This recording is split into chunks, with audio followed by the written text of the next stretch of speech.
कि कबो आगा से मारे कि कबो पाछा से मारे कि कबो आगा से मारे कि कबो पाछा से मारे।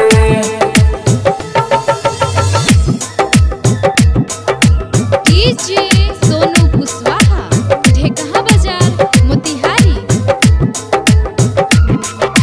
हमरो भातार सखी बाटे हाथा काठा एके लागल रतिया में कोड़े तीन काठा।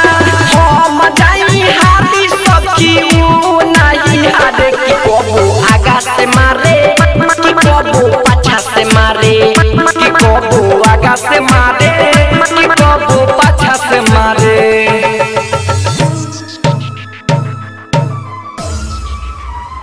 कि कबो आगा से मारे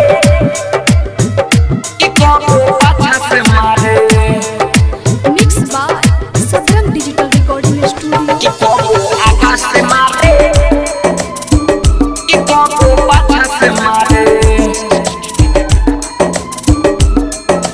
सोइया के मन न भरे त मारे फेरू दर्द कोने लागे पेड़ू मन न भरे त मारे फेरू दर्द करे लागे पेड़ू मन न भरे त मारे फेरू दर्द करे लागे पेड़ू। गर्दा उड़ावे पर्दा उठावे पीछे जगैया करे कि कबो आगा से मारे कि कबो पाछा से मारे कि कबो आगा से मारे कि कबो पाछा से मारे।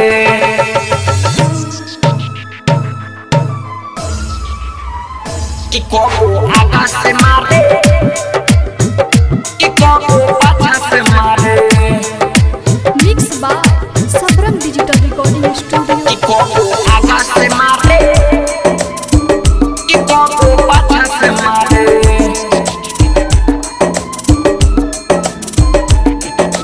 अहमद राज्य सोनू सवदादो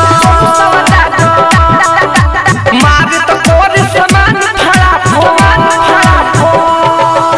अहमद राज्य सोनू सवदादो मारे तो कोरे समान खड़ा फोन